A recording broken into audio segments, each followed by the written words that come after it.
While we've been on the subject of making big changes to my Tacoma over the past couple of videos, it got me thinking. That bumper needs to go. If you guys were around when I initially built this truck, you would know this bumper never actually fit right. I had to modify it a lot just to look halfway decent, but in the end, I was never really happy with it. It's just really big, really bulky, and it's not an Iron Cross bumper, but it reminds me of Iron Cross bumpers. And there's a few things in this front bumper department that we can improve upon. Before we move on to the front bumper, there's a couple of other things that I need to take care of first. Starting with removing this rooftop tent rack that I made in the last video. As you can see, it's already kind of flash rusted, so before it gets any more rusty, I'm gonna pull it off, give it a coat of paint, and then move on. Now we can see how awkward it is to take this thing out of the box.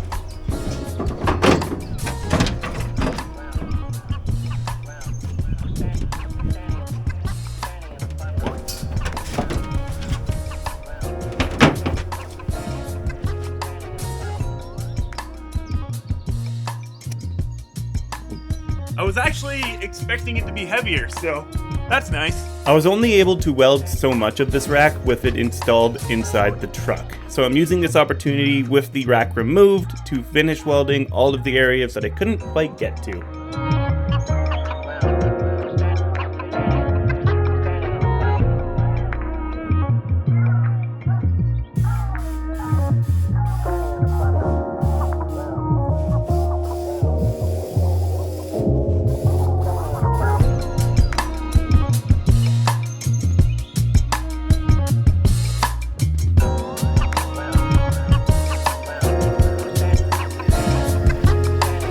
And there we have it. We got a primed and painted headache rack rooftop tent mounting system. I don't usually prime stuff like this. I just go straight to the rocker guard. But looking at like the rock sliders that are on the Tacoma, the rocker guard didn't do too well to stop it from rusting. So I'm hoping that with the layer of primer first and then the rocker guard, that'll stop it from rusting in the future, or at least slow it down. Another bonus to using that light gray primer is I was really able to see where I was light and where I needed to go back through and make sure it got a really good coat of the texture coating. And if you're curious, I just used this premium rubberized rocker guard black just texture coating that I buy from Canadian Tire. It's pretty cheap and the results are pretty good. We're gonna take a quick break from working on this Tacoma to talk about the sponsor of today's video, Onyx Off-Road. Onyx Off-Road is a must-have app for pretty much all off-road enthusiasts. It has endless mapped trails right at your fingertips. You can easily tell whether you're looking at private land or public land, and an awesome feature that I just discovered on the app is it shows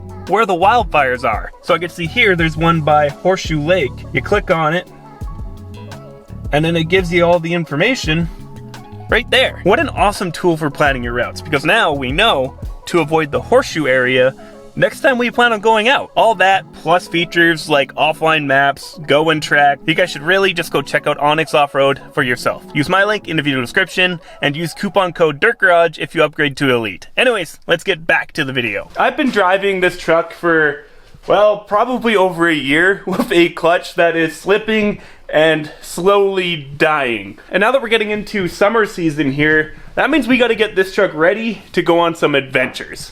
And that means putting a new clutch in it. Instead of getting the existing flywheel in the truck machined for a new clutch, I was looking on Rock Auto and this Luke flywheel is just $100. And when it comes to the clutch, usually I am a diehard everything needs to be Aisin kind of guy. My pickup, the 4Runner, everything, I would usually always go Aisin. But I was talking to one of my buddies who was a tech at Toyota, and he was telling me that the pressure plates that Toyota uses are really soft, and usually these are what fails first and kills the clutch. So I opted for a upgraded clutch that was listed to have a heavy-duty pressure plate, and hopefully that'll make the clutch last a little bit longer. That's enough procrastinating. It's time to crawl around underneath this thing and pull a transmission. You know, it's kind of nice that this thing's sassed because look at all this room. Not dealing with any cross members or nothing down here.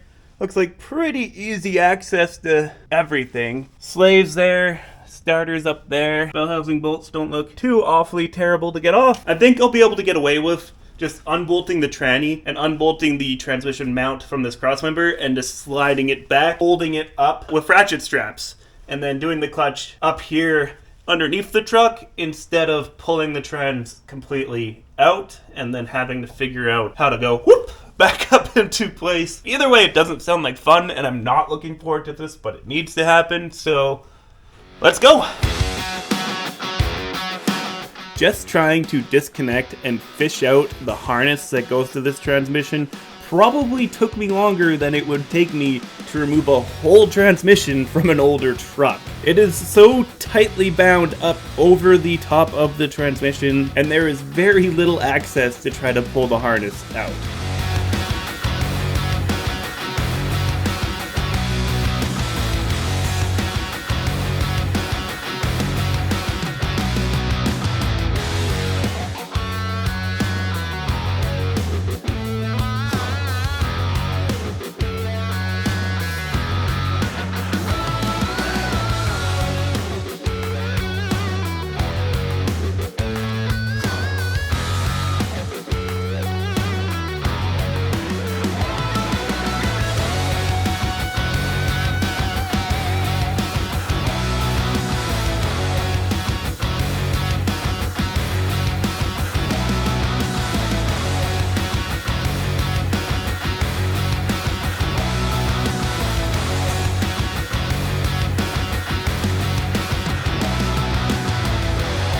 Out of everything I own, this truck is by far the hardest to do the clutch in.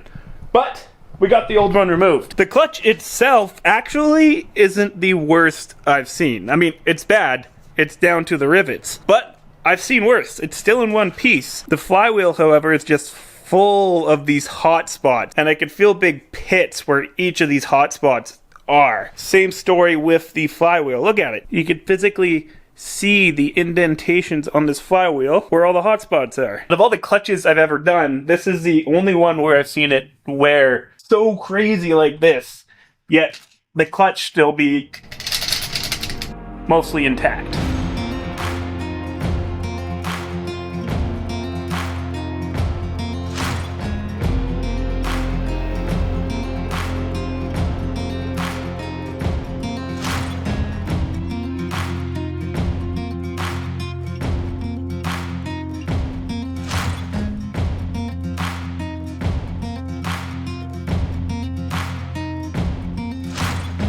Now finally, with all that out of the way, let's start pulling apart the front end of this truck and get this front bumper built.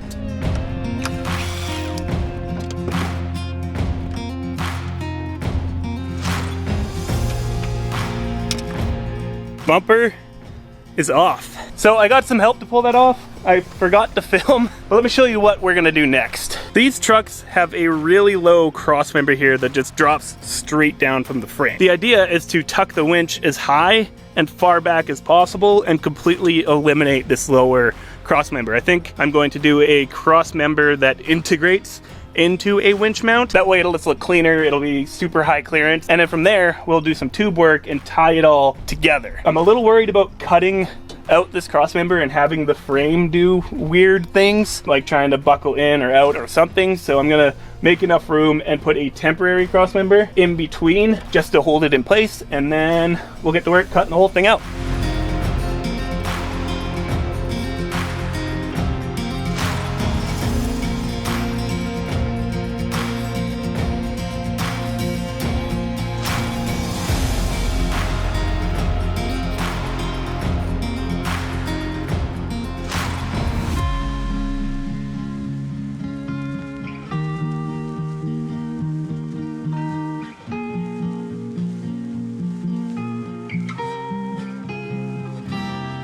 So on the pickup when I made the bumper, I made the winch plate with the arc droid. But it turns out the arc droid can't quite cut as wide as I need for the Tacoma. The frame rails are just so much bigger. So now I made a cardboard template to cut out of metal the old-fashioned way. It's kind of funny, I haven't had to manually cut large pieces like this in forever. You get so used to your fancy tools once you have them, you kind of forget what it's like to manually do stuff.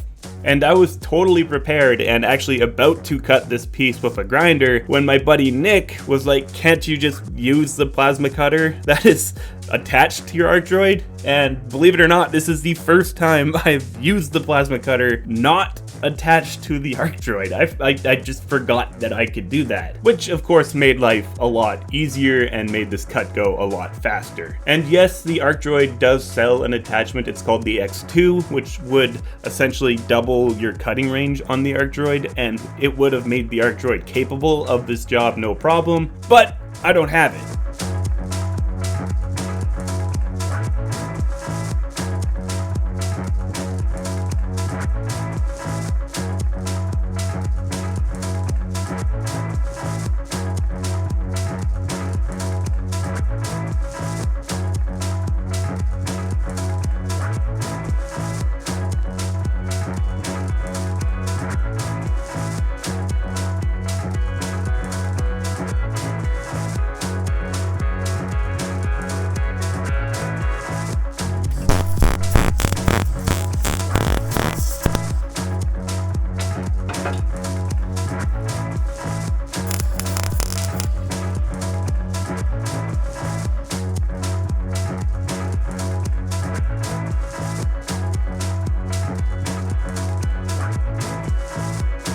We officially have a winch cradle. This thing I think is going to be super stout. It is way stronger than the flimsy old bumper brackets that were here that the winch used to attach to. It's all welded around the frame here. I still got some more gusseting to do, but I'm not going to do that until I figure out where all the tube work needs to go. And that's what we're on to next. On these Tacomas, the grills are kind of weird. They're huge and it drops really far down. I think we're going to do like a smiley face kind of tube right here.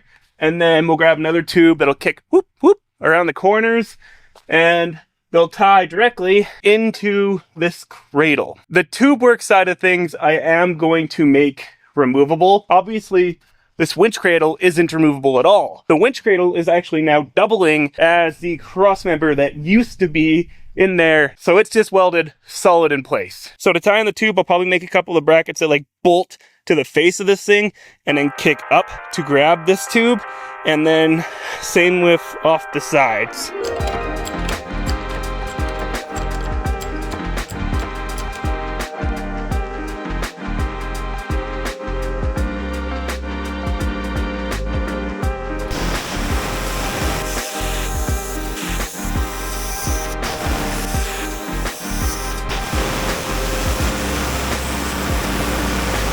These frame plates are only getting temporarily tacked into place. This way I can drill out the holes using the holes that already exist in those plates as guide.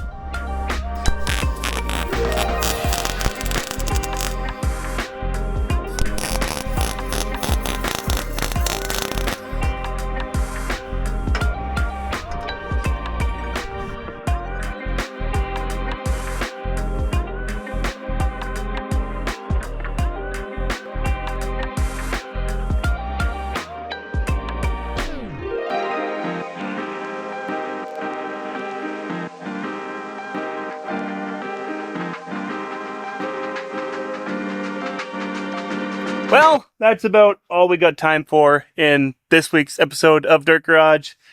Honestly, this was supposed to be a painting video. I ordered paint weeks ago to paint this entire body. I'm not just color matching the rear fiberglass to the pyrite mica that it is. I'm doing a total respray. So let me know in the comments below what color you think that I'm going to end up painting this truck. Because I missed a video last week because I thought I was going to be painting, I built the bumper to kind of fill the void. Well, build the bumper-ish. There's still a whole lot more to go on this thing. We gotta add a couple of kickers coming off the side here, some more bracing, obviously pull it off, full weld paint, all that stuff, but that is for a future episode. Anyways, guys, if you do me a huge favor, hit that thumbs up button, and hey, consider subscribing. We upload weekly Toyota, building, wheeling, and off-road content. Anyways, we'll catch you next week. Peace.